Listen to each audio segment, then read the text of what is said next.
Anyone who enjoys irreverent, violent, funny and well-made series, the finer things in life, will agree that The Boys stands out among the sea of mediocrity.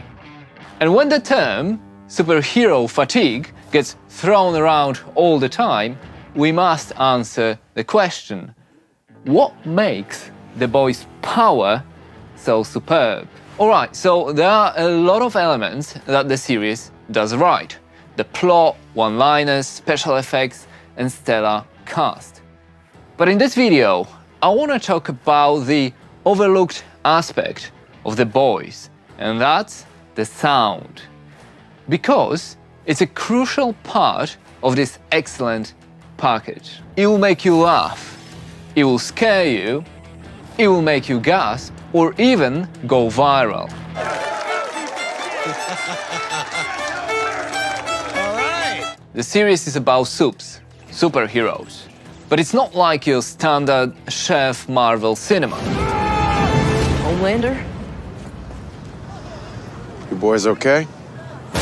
I should know, I worked on Phase 2 Marvel films back at the movie studio, and these were good times. But when I think of Marvel, I think fantasy. Not in a Lord of the Rings way, but in the sense that the stories aren't too real. The Boys is different. The term that guides the creative teams, audio included, is believability. They want us to believe that this story could happen in our world, the real world. And Wade Barnett, the supervising sound director on The Boys, says it's all about organic sound, natural sound. So when I watch The Boys, it doesn't break that illusion of reality. Visuals and sound work together to keep me believing in the story, to be invested in it.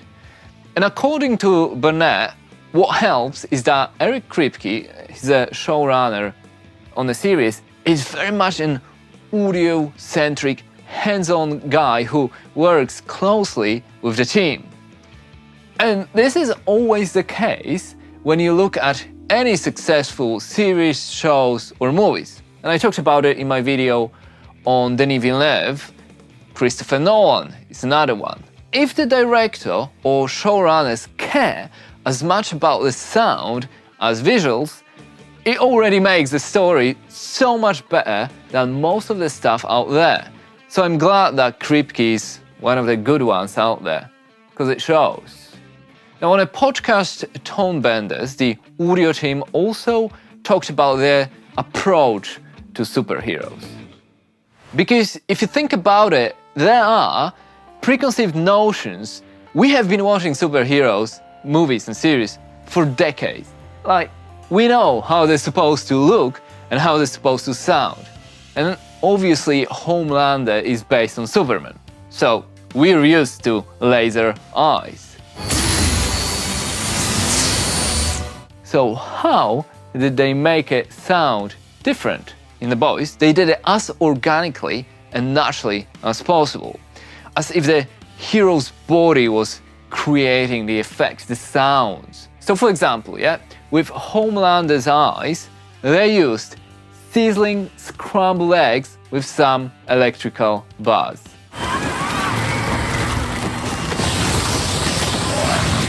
For A-Train, they used elements of train sounds to represent his powers.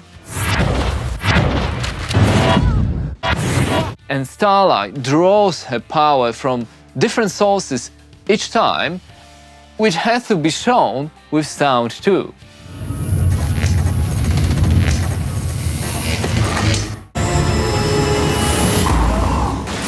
It's not just about creating one superhero sound and reusing it over and over again. Each scene that features it requires a different approach. And of course, superpowers are one thing, but for me, the series shines by its depiction of violence and gore. The audio team said they had a free hand, thanks to Amazon. Sounds that are over the top would get cut or scaled back on any other network. but not with Amazon. So you know, it's not just a big evil corporation. They do appreciate a great sounding head explosions too. You have 5 minutes to make your opening statement. And of course the support of Eric Kripke, who said to go big and push the envelope with sounds. And when I watch it and something mad happens on the screen, I laugh in disgust.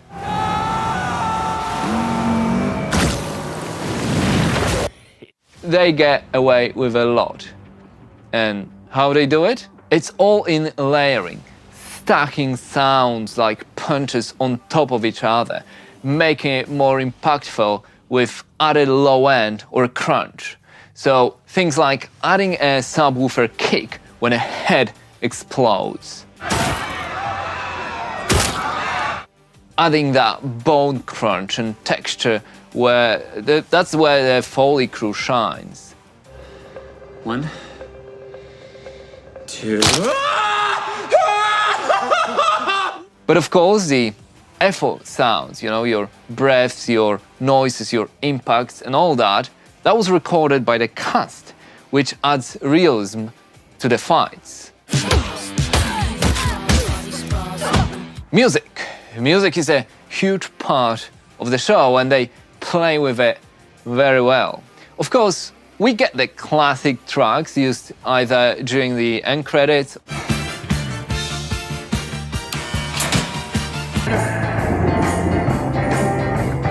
or the characters reacting to them.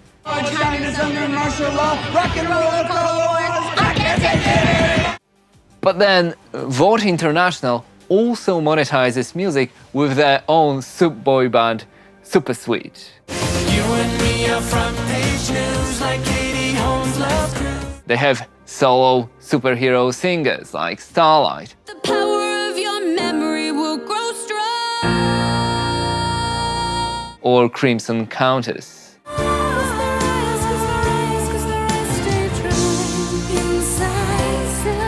Or using musical numbers as plot devices like in Season 3. I got starlight, I got sweet dreams. And fun fact, Karen Fukuhara, who plays Kimiko, actually sang in a scene herself. I think it shows a strong vision for the musical part of the series. Sometimes there's too much reliance on popular songs, which acts more like marketing rather than a storytelling tool. Fast and Furious uses a lot of popular music in their movies. Or films that overuse the same songs.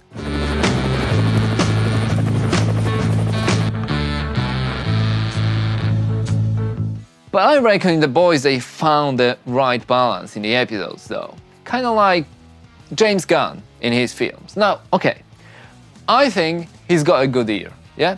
And sometimes he gets that balance right. Although it is too much from time to time in his films too.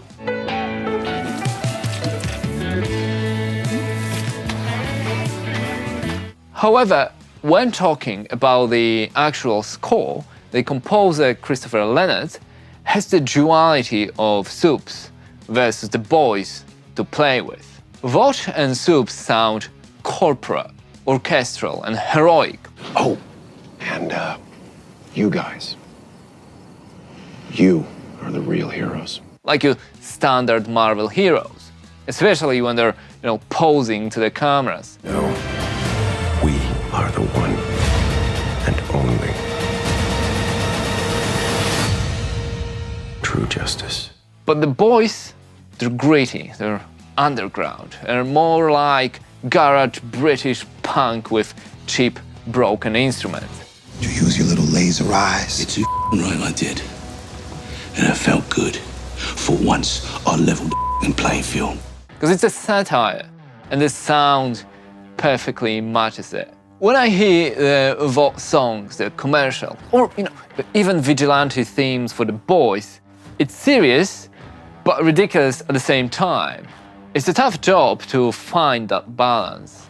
And how many times have you watched a movie or a series and just roll your eyes because it's just cringy? I'll tell you, many times, especially in the superhero comic book genre. The Boys is funny but dark, so it'd be easy to play up musically. But rather than that, they build it up and then they scale it back, or drop the music altogether, using pauses and silence for the impact. So who are you?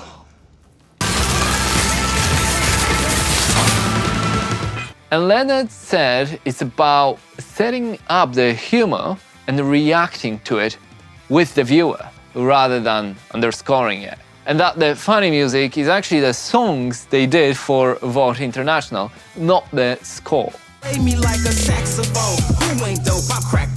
All the above came together in a mix.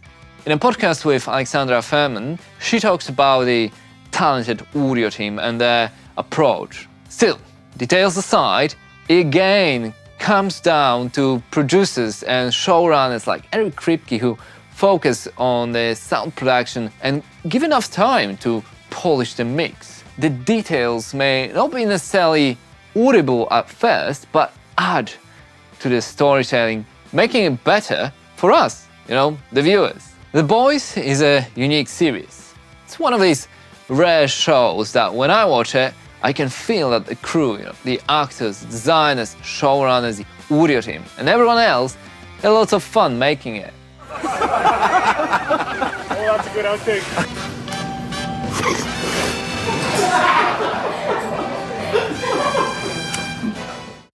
And I made this video a few weeks before Series 4 dropped, and they just announced that The Boys is renewed for the 5th season. During the times when the industry is scaling back and job losses everywhere, it shows the belief and confidence of the studio and the network in the project, because that doesn't happen that often. And at the beginning of the video, I mentioned superhero fatigue. Now, I think, it's a real thing, yeah? Back when I worked on these movies, the hype was real. That was like 10 years ago. Now, most new announcements are met with laughter or downright hostility. Anyone who ever reads comments knows. But The Boys shows that maybe we're not tired of superheroes and supervillains. Maybe, just maybe, we're tired of generic, copy-pasted stories that feel like being generated by a ChatGPT in order to tick all the boxes. All the style and no substance. Then the studios wonder why the projects lose money. Now look, I work as a sound producer, composer, so I focus on that element in my videos. And of course, music and sound play a huge part in The Boys, and even after watching the first episode, I immediately noticed that they knew what they were doing. I can see it, I can hear it, I can feel it. The care, the creativity, and the attention to detail, people notice. And The Boys is a perfect example of that. Thanks for watching. You have my permission to love.